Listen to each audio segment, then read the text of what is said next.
We appreciate you staying with us on TMI this beautiful Thursday. Let's meet my guest quickly. From my immediate left, I'm joined by Christopher Ojekere.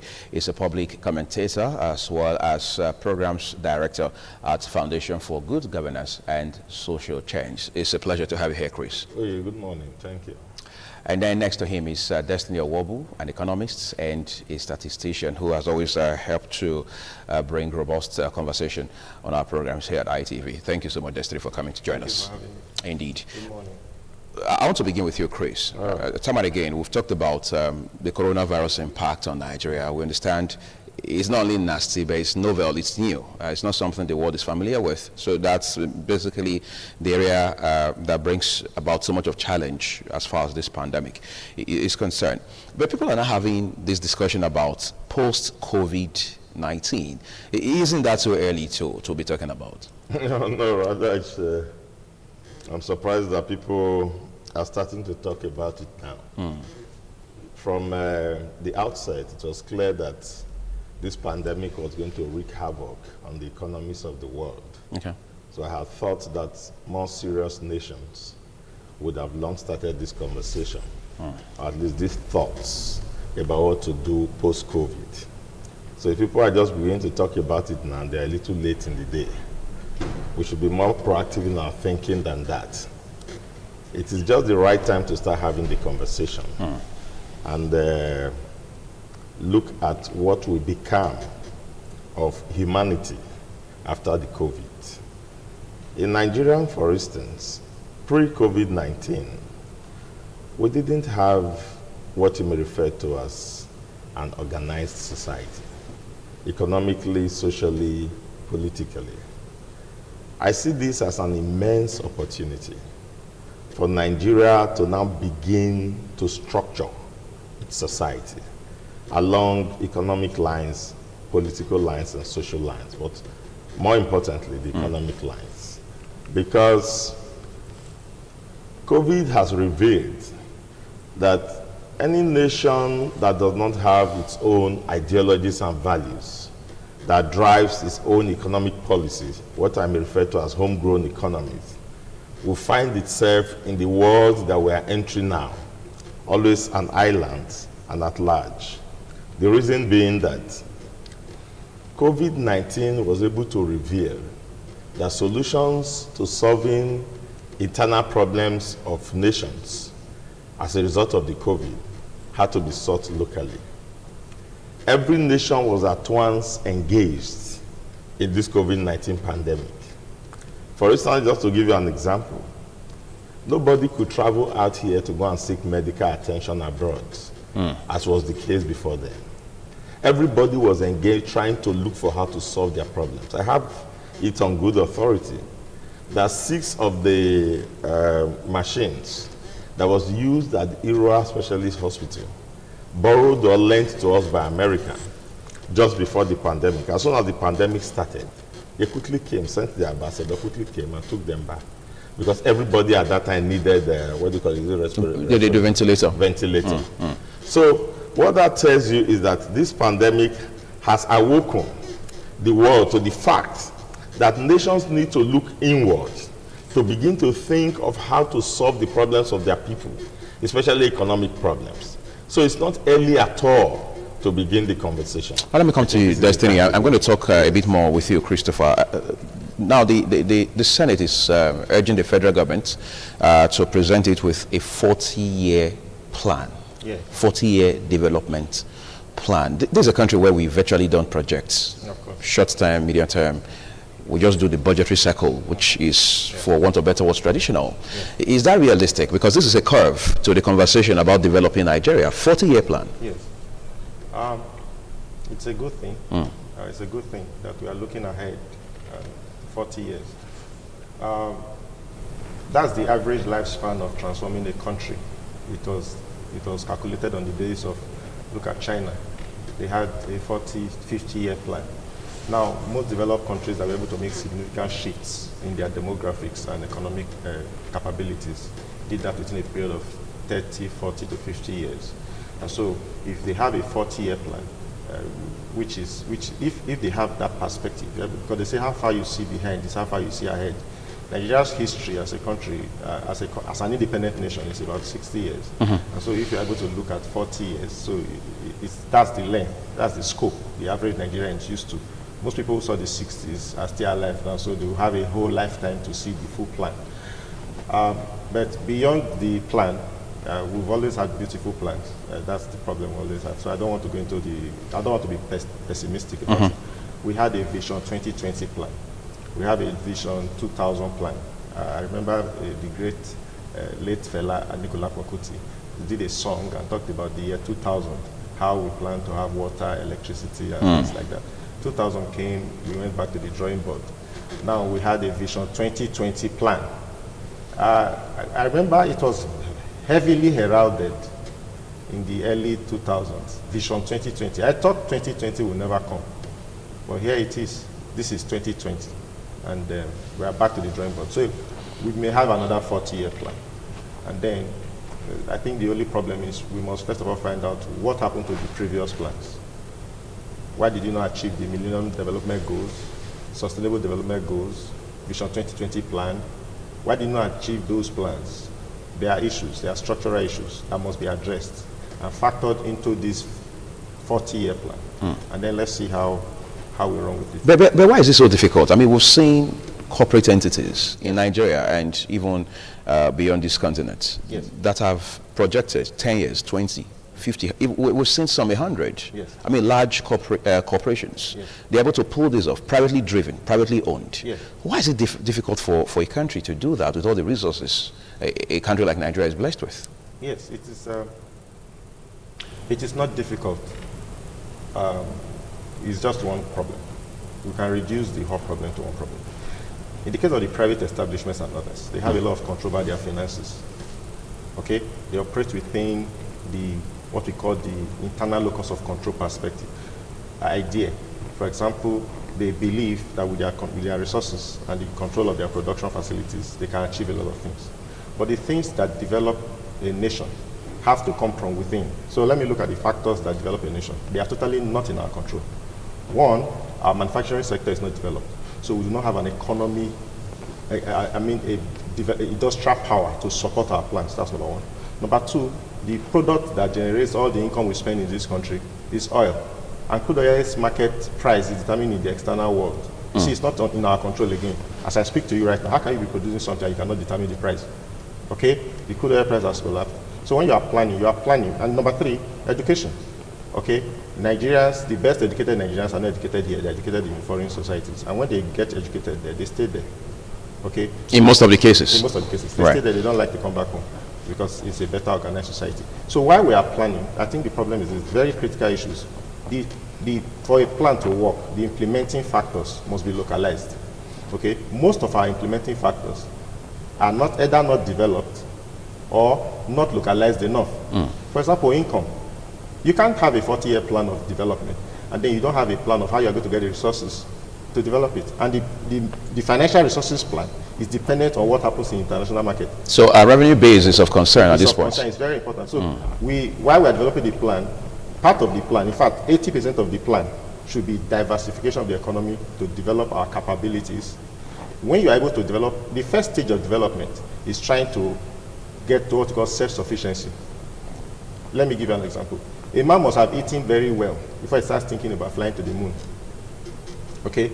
Nigeria is still in the pre-industrial stage. We are still in the first elemental stage of development where we import 90% of what we consume, the most important things. Okay? So we need to first of all have our basics right. One, food sufficiency in this country, basic engineering industry. We should be able to have control over our basic things. For example, if this COVID-19 continues for another 1 year, some nations will survive. Right? They will survive because their development... 1 year straight. 1 year straight, I'm giving you some nations. I know some nations that will do very well. In fact, they'll come out better because most of what happens in the economy is controlled internally. They have the think tanks. They can localize any form of development. My colleague just said something about the US coming to carry their machines. Okay, what happens if all countries choose to keep their machines to themselves and then we don't have... Do you know what it means for Nigeria to have access to ventilators, for instance? That means we don't have our own ventilators, we don't have our cars, we don't have our railway machines, we don't have our electrical development transformers. if this COVID-19 continues for another 1 or 2 years, we are so dependent on the world economy that the economy will crash. Okay? A child does not plan when the plan is going to be based on what the father gives to him. Okay, so when he's planning, he must involve the father, right? Daddy, this is what I want to do, so you are going to give me when to do this. That kind of plan is dependent on the father, not the child anymore. So his father loses his job, the young man takes a hit. The young man takes a hit. So our plan is not yet, we are not yet robust to make plans and run with it. So the first plan is to get out of that situation where we are dependent on other people for the success of our plan. I think there's so much to talk about dependence and interdependence because they say no man is an island. The world, as we know it today, has become a global village. But let's remind you that you can join the conversation using the Twitter handle at ITV Radio NG. At ITV Radio NG is the Twitter handle. And we'll be opening our phone lines for you in a bit, so you can also call in. Be civil when you call in.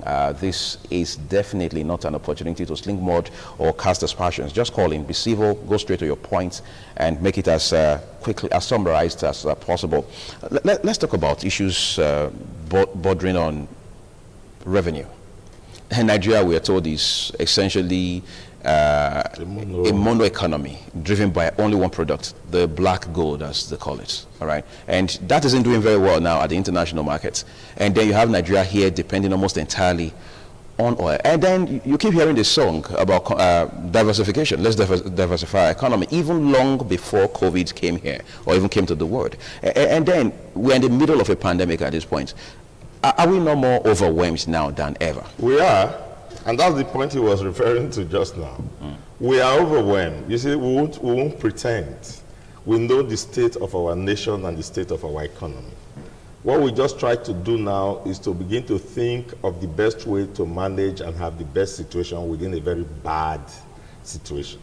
Now, the oil prices have fallen, but it's cheering news. I read the other day. They said gas prices haven't fallen in the international market. And I heard the president saying that we could leverage on gas. You see, there are so many things, and we have not been short of the competencies, we've not been short of the expertise, we've not been short of the knowledge and information about all of these things that are happening now. Economists like him and several others have put these things within the public domain. Why governments have not acted before now is baffling. So we are overwhelmed right now. Now, if I'm there right now, start to think within this context, what should we begin to do? Are you following now? What revenue base can we have within the present context that is not going to be heavily dependent on the monolithic economy, on revenue that we have, which is oil? Are there anything we can begin to think of now that will help us earn revenue? I will be more concentrated on domestic survival. For instance, if I'm going to look at agriculture, although we believe that we should have mechanized farming, and we believe that that's the way to go. But I can assure you that subsistence farmers are the ones that have sustained the country for the over 50 years that I have existed as a Nigerian. If we talk to these farmers and we begin to think their problems with them, they will give us solutions of how they can increase their food supply base at this moment. That is within. We can operate that within. The land is there. If it is seedlings we need to give to them, if it is that same local crude farm implement we need to increase, if it is how to lure some other people to join them, so that first of all, people don't die of starvation.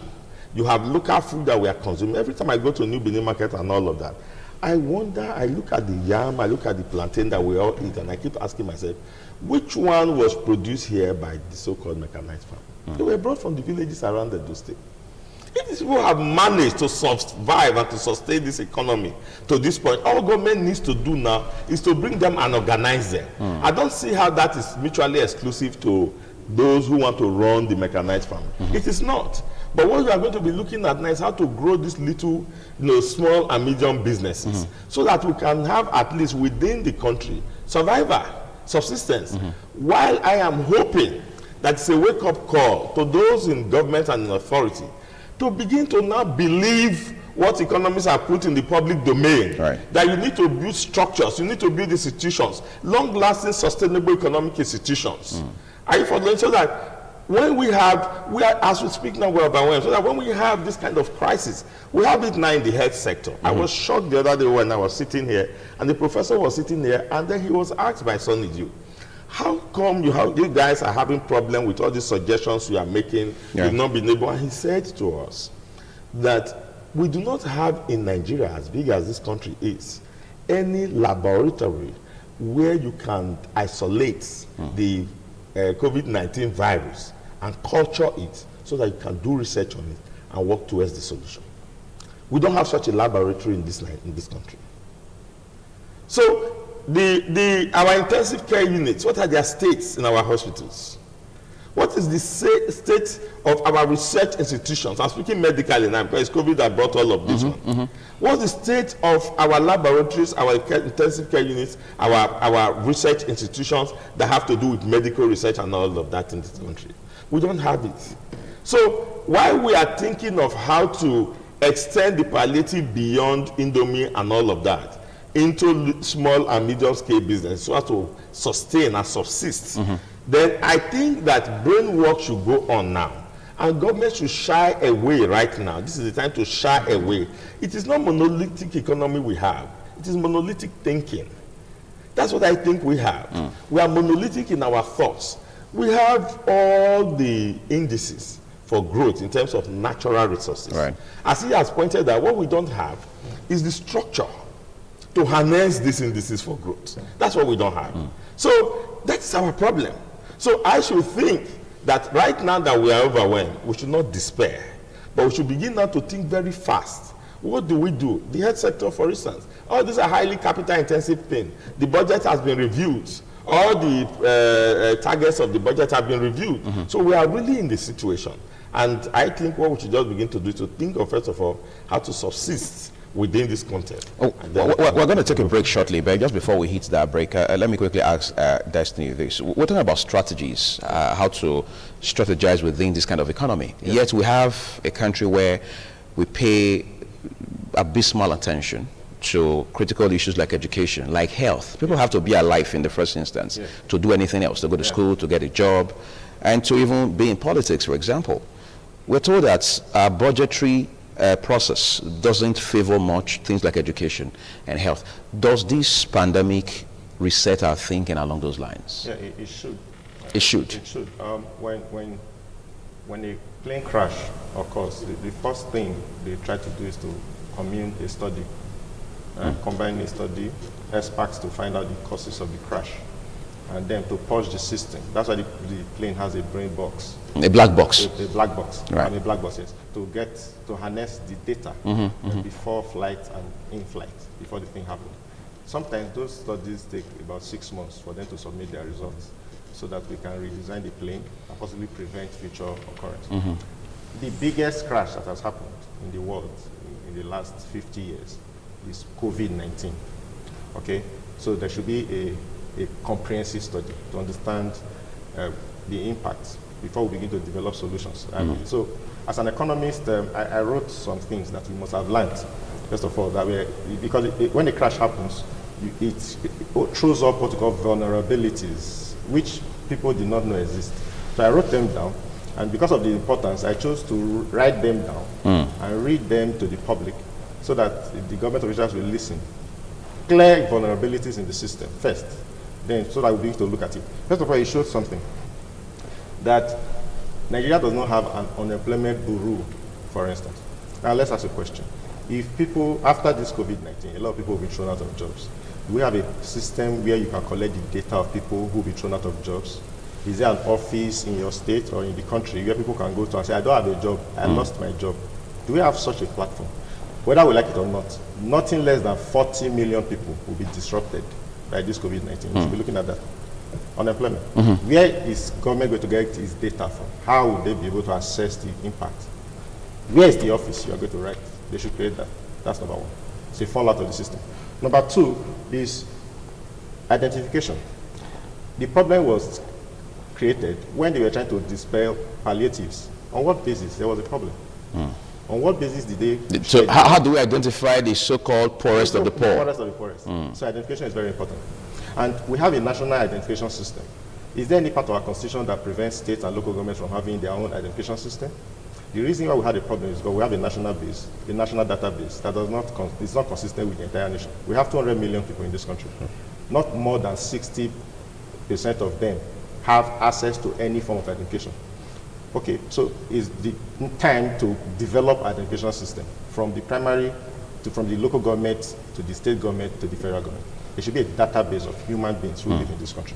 That's number 2. Number 3, I discovered, is that the healthcare should be, in fact, especially the research part.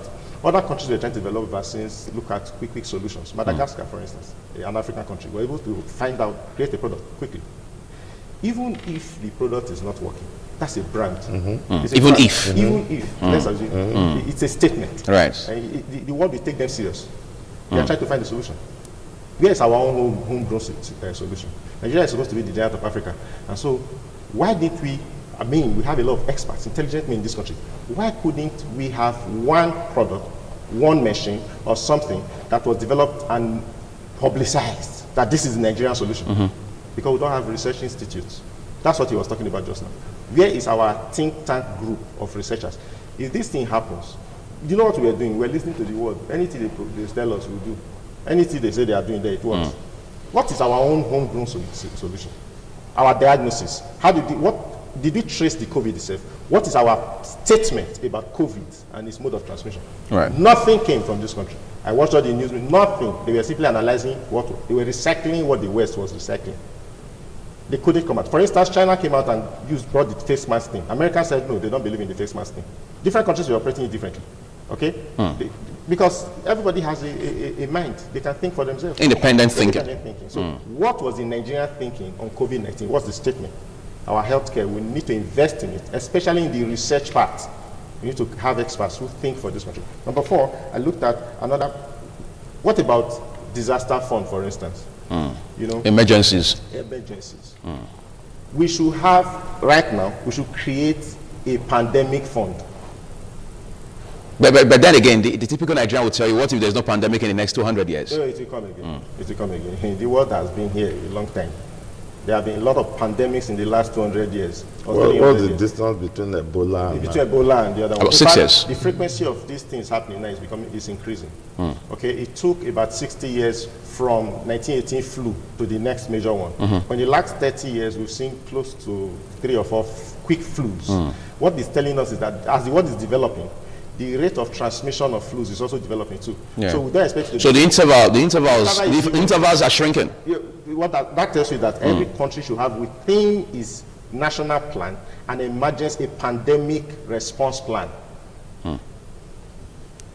America failed to have that. You see the conversations right now. It should be. Nigeria should have a pandemic fund response plan, because it's going to happen in another 10 to 15 years again. Something else like this. So we should be able to respond. You know why we need to have that? So that we can handle palliatives easy. If we have that kind of plan, then we'll say, okay, what happens when this happens? We are going to look at the economic impact, medical impact, health impact, and sociocultural impact, so that we can quickly respond. If you have a plan, you respond quickly. That is the fallout of this. What we should learn from it before we begin to develop big, mighty full plans. Another thing I wrote down is that what about the small and scale? You notice, 60% of our economy is totally informal. Okay, only 35% is formal. And so when they were sharing these palliatives and things like that, the informal sector was totally unaccounted for. And they employ the largest workforce. 80% of Nigerians are employed in the informal sector. 65% of the businesses that exist are informal. Are you getting the point? So what is the business identification? So this is time for government to drive business registrations, to locate each business, identify them, and find a way to transfer money to them when they face problems like this, so that they can employ more. So there are more response plans. These are things we should learn from it. I think that there's so much more we need to talk about along that line. If you have followed the Vice President, Professor Yemi Osinbajo, in the last 3 years in particular, he has talked about post-oil economy as well. But then again, as this gentleman have said in the last few minutes, we largely as a country, as an economy, depend on oil to push issues of development in Nigeria. We're taking a quick break at this point. We're back shortly to expand the conversation. Stay with us.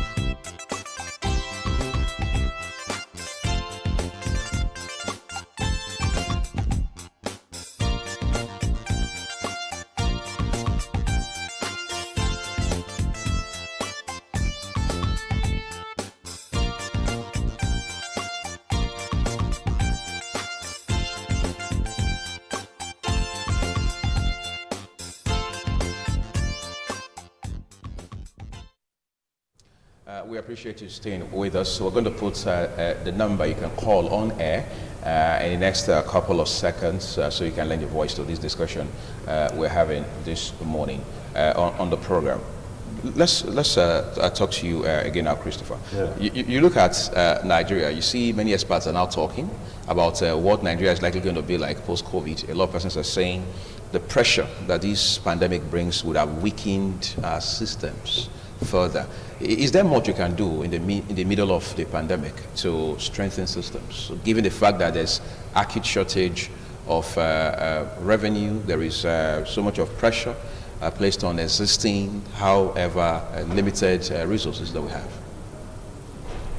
There is a great danger in not having data, as Destiny had said earlier. I don't think there is much that can be done. The pandemic is engaging enough. Yeah. The only thing in the news now is NCDC.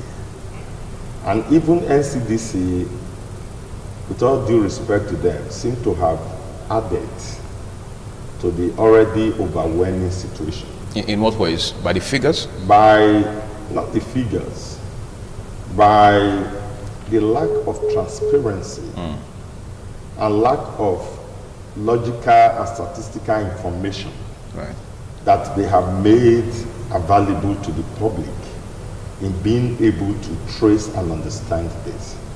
What is wrong with Nigerians knowing what donations we have got from everybody, both locally and internationally, with respect to this COVID-19 disease?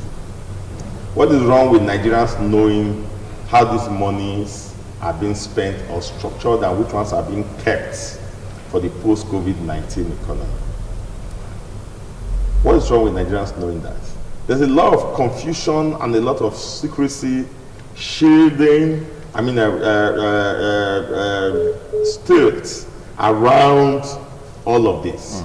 And this does not help for planning, and it doesn't help for data. I'm going to allow you to push that trajectory in a minute, but let's see we can take a few calls quickly. Hello, good morning. Yeah, welcome to TMI Thursday. Your name and location. Thank you, I'm General Bisi. I'm coming from Udo. Okay, by all means, go ahead and make your contribution. Thank you very much. Over 50 years, Nigeria today, independent. If the three organs of the government cannot be able to make very adequate things that Nigeria can depend on, it means that COVID-19 cannot be over in Nigeria. Okay, so by that, are you saying there's more work to be done as of today? Not. There's almost more than 50 years, according to what I said earlier. It is only communication stability that we can be able to enjoy in this country as well. In the terms of agriculture, in the terms of education, Nigeria don't know what they are doing about it. Nevertheless, they are going to be talking about COVID-19. If I thought that even in a local mix that we have been talking about it, that is why, that then let us go towards our traditional path to be using for the COVID-19. Nigeria, if I thought that anybody detects even the medicine to for the cure of the disease, they would say you should go to a lab or wherever, or to what they have been complaining on the city yesterday. So Nigeria should go and find what is wrong with them, and they should put more higher certifiers so that everything should be in the new way. Thank you so much. We appreciate that. Obviously, he's talking about the system. He's talking about the system. He's talking about institutions. He's saying if we have not been able to build those institutions before now, in the midst of the pandemic, it doesn't give confidence to Nigerians. If you see a minister for disaster sitting on the table and doling out cash, it tells you that there's something wrong with the institutions. Now, a suggestion was made by Bola Tinubu that if you want to pay the vulnerable, let us assume you've been able to identify them, pay them through the bank. Owabu was talking of the informal sector. And Tinubu had suggested that if you pay them through the bank, you're able to capture a lot of people in the informal sector. They have bank accounts. Are you following me? And then you can follow up from there. That will help you improve on your data. It doesn't inspire confidence when the Minister for Health will tell you, after all the furor and the hula baloo about doctors coming from China to come and help train our doctors on how to manage COVID-19, and shortly after the Minister is telling you that he doesn't even know their whereabouts. All of this show you that there are no institutions. So you cannot even keep track of information being given by the same body within a space of a few months or weeks. How then are you able to strengthen institutions? Institutions deal on data, they deal on researches, and then they deal on communication of those data and researches. I'm going to pause you again briefly at this point so we can take yet another call. Hello, good morning. Good morning. Okay, go ahead and make a contribution, please. Hello, good morning. Are you still there? Okay, it will appear we lost that call, but we just want you to know that please, when you're calling through into the program, be sure you'll have the volume on your television set turned down altogether, or better still, you move away from your TV set. Hello, good morning. Okay, hopefully network is not going to be nasty on the show this morning. Hello, good morning. Hello, good morning. Let's see how many more calls we can take this morning. Hello, good morning. Hello. Yeah, good morning. Welcome to TMI. Good morning, sir. Yes, it's a pleasure to have you on the show. Please, your name and your location quickly. I'm a graduate calling from the God. Okay, please make your contribution straight away. While we are saying that this COVID-19 is not real because the government is not helping issue, how can you say that the doctors that came from the Chinese, you don't know their whereabouts? If they say you don't know their whereabouts, who is the responsible? What the health minister said was the Chinese doctors or the Chinese medical experts were not guests of the Ministry of Health. That was the categorical statement he made. He said they weren't guests of the Federal Ministry of Health. You think there's something wrong with that? There's owner quarantine there. I think I follow up and they say maybe they come to Nigeria, they'll be quarantined for 40 days to know their test report. If they are not denying the fact that they are not the ones who invited to Nigeria, who now quarantine them? That's a big question.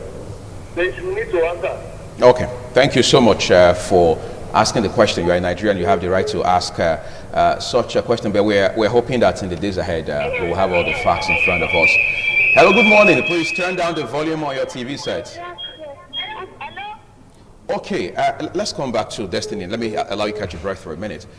When you look at a lot of these issues, he had talked about in passing the need to inspire confidence. Yes. People have to trust the system. I mean, on account of my job, for example, I get to hear a lot of things. And it's amazing how you see people who are otherwise eminently educated telling you they do not believe there is COVID-19. Yeah. Where is that coming from? It's coming from, first of all, a dislocation of the system and a mistrust of government. It's not as if they don't really believe there's a problem out there. In psychology, we call it denial. You know, you've seen some people when they are sick, and then you tell them you are sick. You say, "No, I'm not sick. I'm not sick. It's not my portion. It's not my portion." So we must interpret those expressions from that perspective. They don't trust anything that comes from government. And since government appears to be on top of this problem, and the major source of information is from government, people say, "Does it exist? What do you mean?" They just want you to share money. Inwardly, the average 10-year-old person knows there's a problem in the world. Not just in Nigeria, in the world. In the world. If a 10-year-old knows, you watch TV, you see what's happening. So people know in their core person, they know there's a problem. But they don't trust the information that comes from the Nigerian government. It therefore means that the Nigerian government should up their game when it comes to information management. Like the question that man asked. The man does not seem uneducated. He simply said, what happened to the Chinese people? Because the information is here and there. At first, it appeared, when the news came out, it appeared as if expatriates are coming to this country. And then later, it became private contractors to one company. And then later, they had to why did the Chinese issue even become news in the first place? And then secondly, now, if it became so big a news, the federal government should have known that that topic is important to people and track it to the very end. When they came to this country after quarantine, the federal government renounced them, go back to your private contractor. It's a shame that a minister of a country will be asking such a question, and they say he doesn't know what is. He shouldn't have said that. He doesn't know what's happening to the Chinese or those people. The public will complete it and say, but you people expected these visitors. You quarantined them. That's what he's trying to say. How will you not know their whereabouts as at now? That's the question. Why will you be able to make such a statement? Because he's the #1 information manager from that department. So the problem is information gap. What information do we throw to the public? How much do we go to acquire that information and to ensure that it is fair? Because sometimes authority figures, whatever they say, is taken as gospel. Okay, we're So we should be very careful. another call quickly at this point. Hello, good morning. Please turn down the volume on your radio. It's not a good thing that I can hear myself. That means we already have an interference. But we just expect that you be civil enough to turn down the volume on your TV sets, and then you can move away from it just to ensure we don't have a blowback with the calls. Hello, good morning. Hello. Good morning. Yeah, welcome to the show. Okay. All right. Is the commissioner of whereabouts said that they didn't know the whereabouts of China?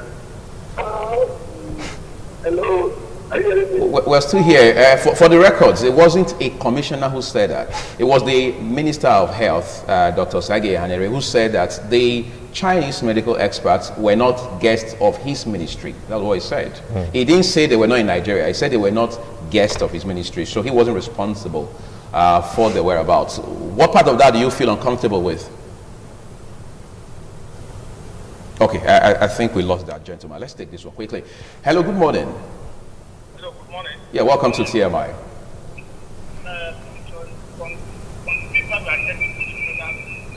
Please be kind enough to turn down the volume on your television sets. Okay. We lost that one. You were making a point a while ago about building confidence. Yes. Generally, yes. So that means throw out more information. People need more information. Right. Okay, and then the updates to the information should be timely too. You know, information can change for some reason. Dynamic. It's dynamic, so we should not expect one information to be true forever. But the update should be timely enough to be proactive. For instance, you anticipate what people might likely think and then update an information. Because information true yesterday may not be true today. So the problem with this whole COVID-19 management has been information problem. The right information does not come at the right time, and then it's not updated enough to quickly dispel any further information that may throw itself to the public.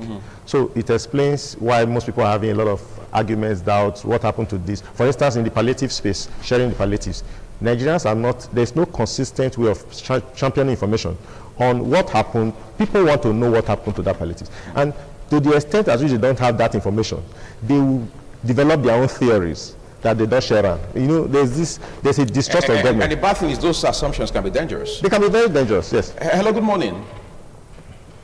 Hello, good morning. Hello, good morning. Hello, good morning. Yeah, good morning. Yeah, welcome to the program. Yeah, good morning. Please, your name and your location quickly. Yes, I can hear you.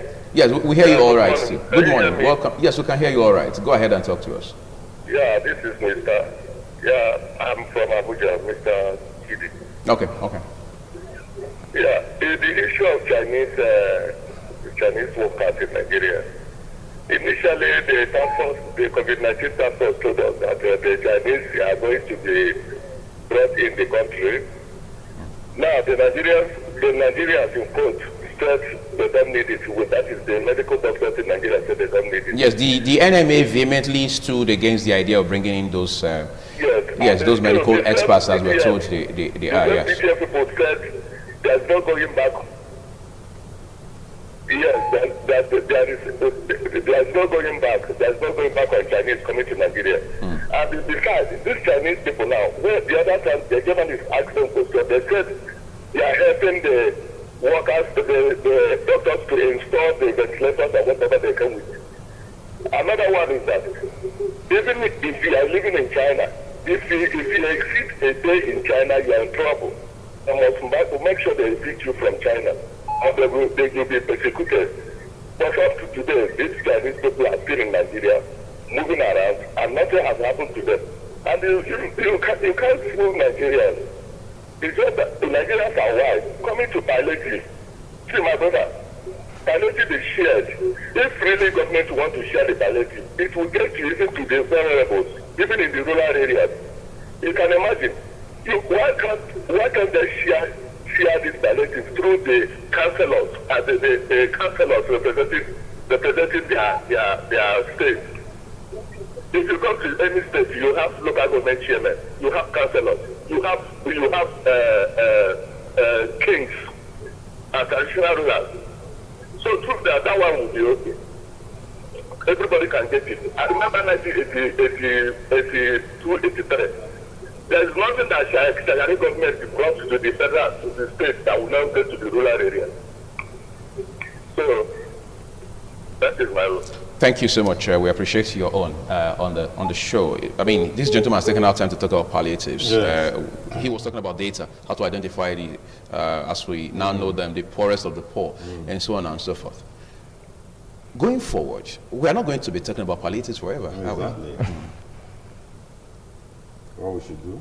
Yes, I mean, we can't continue to talk about palliatives. Look at a place like the US, for example. Yes. Even though the US had said we're dedicating $2 trillion to creating some buffers for Americans, giving at least 80% of salaries to people who would have lost their jobs on account of COVID-19. We are told that some persons will never get their first check on the sometime in June. Why it's so important Yes. that we keep talking about data? No, palliatives in particular. Yes, it's using palliatives as an illustration to show the lack of data. Yes. If we want to support the small and medium industries, we need to know the people. We need to know those businesses, those who run those businesses. Now, we still have that problem. If government, for instance, is going to reflate the economy, if it's going to pull out money from the central bank and is going to set up a kind of fund, like we did with Anchor Borrower Fund for Rice, we need to know those small businesses and then the people who run those businesses and be sure that this money got to them. Because this is a very serious issue. We cannot fritter away any money right now in Nigeria that is to be directed towards helping to restart and helping to organize the economy to take care of the post-COVID-19 economy. So we need to have data on how, so it's still a problem. How do we capture these small women who sell little things around? How do we capture these little farmers who do little subsistence farming around? So that when government has any form of intervention for them, we'll be able to identify them and give it to them. These are issues that we really need to have to, worry about. Now, the bank, for me, is a very good way to tracing people. They came up with what I thought was very ingenious, thinking when they were saying, if you have X, Y, Z amount in your account, maybe for the past 6 months, I mean, you could trace people's account, people's economic status from their accounts. That's what the BVN is supposed to say. Even if you have 10 accounts, we could trace your entire income from your account. So you can look at the accounts and see what business registrations those people did. If the woman says she's selling provision and the account has been suffering and all of that, you could, so since you don't have any central database, you can have to now rely on different, sources to collect data. The bank is one, the schools are one. You know the number of parents that you have in your schools, the number of children you have in your schools. You could get to know the job the parents do, because actually, if you have children in your school, you're supposed to have known their parents. You have the PTA side. You know the poor of the poor, those who cannot afford to pay school fees and all that. You can get data from school. You can get data from civil society who have been working with the vulnerable, working with children, working with the deprived. You can get data from there, because you need to know those who to help with that intervention fund. And these are the people that actually run the economy. As I said earlier, 70% is informal, and it is informal that are running the economy. So it is an opportunity for me. It's an immense opportunity for government to now direct fund towards helping those class of people and then grow the economy. This we didn't have before. Social safety net. Yes. Hello, good morning. Hello, good morning. Yeah, welcome to TMI. Please, your name and your location, then make a contribution. Hello, are you still there? Okay, I think we lost that call. So I want you to push that trajectory. But then again, I want us to pay more attention to things that must be done within the systems. Yes. Healthcare, for example, we are told UNESCO strongly recommends that member nations must dedicate at least 26% for education, 26%, for health, 16%. But we're told what we have seen so far in the last couple of years has been abysmal. Yeah. How do we reset all of these issues? Because these are issues that have found roots, so to speak. I was dealing with what we refer to as the low-hanging fruits. Yes. The short-term. We are going to medium and long-term. Of course. The first thing to do is to have people who know and think for nations. They think economic plans and structures and institutions into their thinking when they are making plans for nations. You need to get those set of people. Don't we have them I here? don't see... We have them in this country. We no? have them in this country. I don't see... You see, leadership is very key when we come to all of this. If you have a president who already has a vision and understand these dynamics, he doesn't have to be an economist. I'm not an economist. But every time I watch Destiny talking on television, I'm impressed. I understand that he's dealing with realistic economy. Are you following me? So if you have a president who already has a vision of where he wants to take his nation, wants to take the people, then it is not going to be difficult for him to spot those who understand the dynamics of how to take them there. Now, the vice president of this country, by any standard, anywhere in the world, is a reputed professor. He had under him the economic structure of governance. Yes. And then all of a sudden, we started to see interference, political interference. It is the most embarrassing thing that we have had over the past few years, rest his soul, that the chief of staff, was being accused of having displaced the president, the vice president. And of course, we are not stupid not to know that as soon as Buhari resumed second term, Ochibanjo was more or less rendered useless. Now, he was the head of economic thing, and he's a professor. Now, he would have been able to identify. One thing Nigeria is rich at is human resource, base, both here and internationally.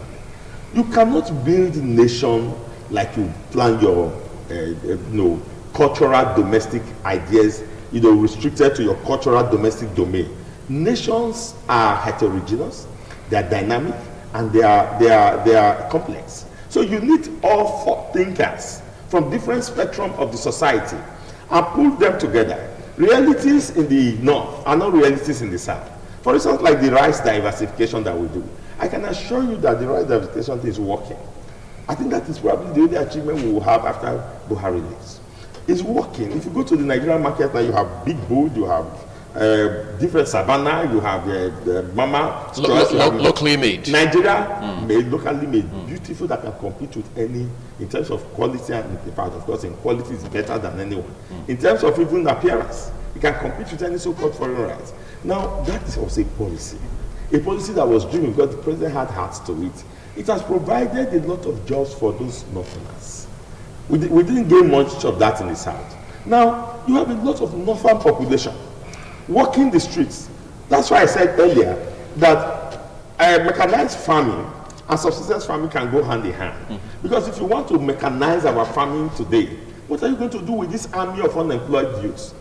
One way you can do, I'm not an economist, but common sense tells me, one way I can do, instead of trying to have machines that will do the job of many, I'd rather create jobs that many will do, and each one will earn little, and then allow those who can compete in the big market with funds to do their mechanized farming. But this army of youths in the north, since they love farming and they have the land to do so, push them into the farm and make credit available to them. Now, that is a thinking. What to do to engage the Niger Delta people? That's another thinking. What to do to engage the cocoa in the southern thinking? So that's why you pull resources of brains together and you think out an economic plan. It doesn't have to be homogeneous. It could be heterogeneous, serving different sectors of the country in different ways. But you have to have a national plan which everybody will key into, and you are watching the development and the indices from every area, putting in place a measurement and evaluation mechanism with which you are able to assess how progress is being made. So if it's holistic, if you just take a sector, which sector are you going to leave behind? You mentioned education. What's happening in the agricultural sector? What's happening in the health sector? What's happening with infrastructure? What's happening with steel? So it's a holistic thing. Pre-COVID-19, we had no structures. That's what I told you. What we've just been doing is being, a while ago, Nobu pointed out to me, that we're just being reactive. And that's what we've been doing all along. we are now saying we should stop being reactive. While we are dealing with these problems the way we are dealing with it to maintain subsistency, we should not be proactive. But it is thinkers that are going to be proactive. It's economists, it's business development experts, it's the professionals that you are going to get to sit down together that will plan a nation. That is how nations are built. Okay, we're going to look forward to how we plan this, or maybe replan the nation going forward beyond COVID-19. But Destiny, let's face it again. Yes. On account of this pandemic, Nigeria and a few other African countries had asked these Bretton Woods institutions, yes, IMF, World Bank, to say, please, it's obvious that we need debt relief so we can deal with the issues that are right in front of us. Yes. To an extent, we understand that these countries, including Nigeria, were obliged by some of these institutions. Yes. Does that give us some breathing space economically and otherwise? Yes, it does. It does. It's a welcome game. It does. Nigeria is already battered. So giving such reliefs will help us to cope with the short-run problems that may come from trying to pay debts and things like that. But beyond that, you were talking about post-COVID-19, what should we do as a nation? There's something we can do. The fallout of COVID-19 should be predicted. One is there will be massive unemployment. Okay? Now, that is already known. It's a known fact. We don't need to wait. We don't need to do analysis paralysis there's about so much. It is going to come. It's just looming. So there's going to be a fallout of unemployed people. And so the government should find a way to do what we call a guarantee scheme for small businesses to be able to borrow money from banks and repay back. Now, banks will not be inclined to give loans to businesses because the businesses are not going to make money in the short term. Okay, so the government, being the big brother, can guarantee millions of loans to small businesses in the interim. I didn't say they should give them money. Just guarantee it. If government creates a fund like a 200 billion naira fund to guarantee loans to small-scale businesses, which are largely in the informal sector, it will make banks secure enough to be able to lend money to these people so that they can boost their productivity and employ more people to solve the unemployment problem. That's number one. Number two, the government too needs to look at the issue of the many Nigerian businesses that will be impacted because they were not internet-oriented. Most businesses that were brick and mortar suffered badly.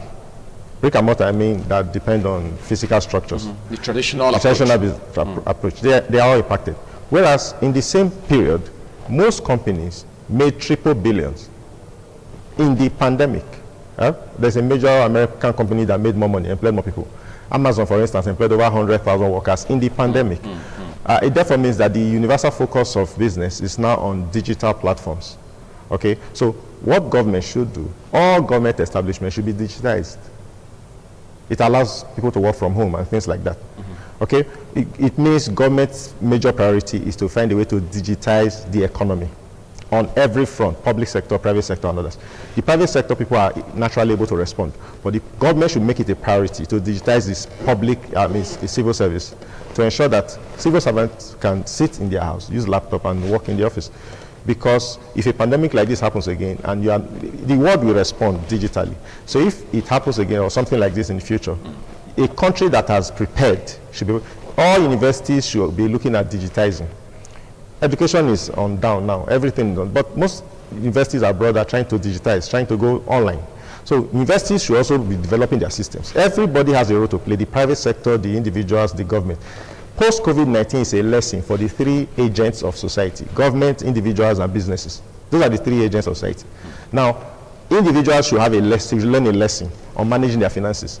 Businesses should respond by reorienting their production facilities to fit the new model. Government itself should learn a lesson by reorganizing the economy to fit the new model too. So what we need to do is to look at it from a holistic plan. It's not only government, because government is very important. It is the most important because government has control over the resources we are talking about now. So that's why I recommend to fix this country or to repair the economy. The first part Nigeria must get right, which we have lost in 50 years, is reorganizing the politics of this country to throw out its best people. The current people we have in government are not the best people to rule. We have very intellectual people in this country, very educated people working on the streets, and then we have people who have no business with modern economy management in government. That's the problem. When we have the brightest people in power, it took one man to raise China. His name is Mao Zedong of China, that pushed China out of poverty. 800 million people out of poverty in 40 years. One brilliant mind. As I speak to you, Japan and other countries, they were powered by one leader, a visionary leader who saw the future, okay, who was able to look at Liberia, what do you call this other country? No, there's Rwanda, for instance. Look at what that man is doing. Brilliant thinker. The people that call Rwanda the darling of East Africa. Why? Rwanda is still Rwanda, except that it has a leader who is very smart, who sees the future. Okay? So our politics should be organized away from chicken politics into politics of issues and brilliance, so that our politics will be able to encourage intellectuals, people who are brilliant, people who have great ideas, to go into the political space and perform. And when we get our leadership right, I assure you, it is one major thing that we'll do. In fact, it is the biggest plan that we need to fix, and then every other thing will fall in place. Because with the right leaders, you bring big think tanks together. For instance, if you bring a brilliant person in power, naturally he will be surrounded by intellectually brilliant people like him. And so when he's talking about economy, he's going to bring the best economist. When he's talking about business, the best businessman. He's going to work with a think tank group without looking at primordial issues like ethnicity, language, religion, such nonsense. He should be looking at development from a holistic perspective, from what we call a merit perspective. Okay, when you have the best people in key sectors of the economy, it's just a matter of time. The economy will shift a quantum leap. But if we keep surrounding ourselves with people who have no business with politics, everybody has a right to politicize, but not everybody has the capacity to deliver major changes in society. Look at what one man did in the West, Obafemi Awolowo. Pull a totally underdog society into one of the most educated societies in West Africa. The Yoruba people today owe all their allegiance to one brilliance. The university, Obafemi Awolowo University, is still one of the biggest, most well-equipped universities in Africa today. That university was built 50 years ago because the person who built it is a quintessential person, well-educated, bold, visionary. And that's why, as some Americans said, he is the greatest president Nigeria never had. Now imagine if you can replicate 60 Awolowos in all government offices. Across the country. Across the country. You will see just one Awolowo. Look at what he did. Pulled the full Southwest with his ideas. He has his own faults, but he's not a common man. He's not a street guy. He's a guy who is well educated in a first-class country. He knows what he wants. He pushed his people out of it. So we need that kind of government. So we need to reorganize our politics first before we can get all those dreams. You know, that's why the conversation becomes a bit dicey. People say, see, politics drives many things. But how do we strike a reasonable balance between politics and governance? Governance, issues-driven kind of governance, because when you look at the way this country has run for decades, we've always had this tradition of policy somersaults. We can't afford to have that again going forward beyond COVID-19, can we? Unfortunately, we will need divine intervention to come out of that sector. So go back to prayer again. Yes, we will need a divine intervention. Reason being that the selection process is already captured by what we call cabals, godfathers, name them, whatever name you give to them. The selection process. Because before you begin to effect such change, you may not need to effect it nationally and at once. You can effect it from one election to another, from one particular unit, ward, local government, governorship to another. For instance, what's going on in Edo State now? If you get the process right and you allow a free and fair primary and produce the right person that is popularly voted for and elected by the populace, the person has got one thing going for him just by that election. He has the goodwill of the people. And because he has the goodwill of the people, communication gap is breached. It is when communication gap is breached that you get the information you need as a leader to know who are your sons and your daughters of this town who can do miracles in this town. For instance, until Professor Gubi was celebrated in North London only last week here, nobody knew that Nigeria had that kind of professor that was described by his white colleagues as irreplaceable. And I was saying here in your studio a few days ago that there are many such irreplaceable Nigerians in different fields, but you need to have information on them. So the selection process has been captured. If we don't change that selection process and allow popular free will and democracy to thrive, so that society who have been able to identify a particular person or particular persons who they know have competence, let me tell you, the society knows those who have competencies among them. It's a very natural thing. And if you say, okay, bring a man that is coming to rule as councillor or as local government chairman, if you leave the local government to have their free will, they will tell you, this man, we have known him from his antecedents, that he's going to carry the society and push it along. He has the support of the people because it's the choice of the people, and he's likely going to perform better. So it is a vicious cycle, and we need to strike that balance. We need to strike that balance in this country. If you look at the country as a whole, the problems are multifarious. He just mentioned ethnicity, maybe as a result of our heterogeneous nature. But that is the same ethnicity that America converted to become their strength. They have strength in diversity. We are having weaknesses from diversity. So what has happened is that those who are able to think beyond ethnicity are able to think beyond those diversities and think nationally, developmentally, and have challenges within themselves to say, look, it is a disgrace that I'm heading such a nation and we are at this stage. They should have that self-dignity. We have not seen them there. And the reason is because of the selection process. Men of dignity and honor who want to come there and feel embarrassed themselves that they are called president of social nation with all these resources, and this is the output they are able to produce. We have not got them there. So something needs to be done about the selection process. When we have not got the right selection process and we get the right leader, that's when we can strike the balance between leaders, between governance and politics. Right now, our politics need to be recalibrated. And the masses are too docile for my liking. It is the masses that encourage that kind of mediocrity. It is a truism that the people will get the leadership they deserve. It is absolutely true. Yeah. From all you've said so far, I already can figure that we need more time for this conversation. But then again, it also points to one thing. These issues are essentially fundamental. Yeah. And until we address those issues, we're not going to be able to achieve much, which means in the days, weeks, months, years ahead, we must continue to make conscious effort to ensure that these issues are addressed as quickly as possible. Christopher Ojekere, thank you for coming on the program this morning. We appreciate your time. And Destiny Owobu, thank you also for joining us this morning. This is where we take another break. We're back shortly to conclude on the program. Stay with me.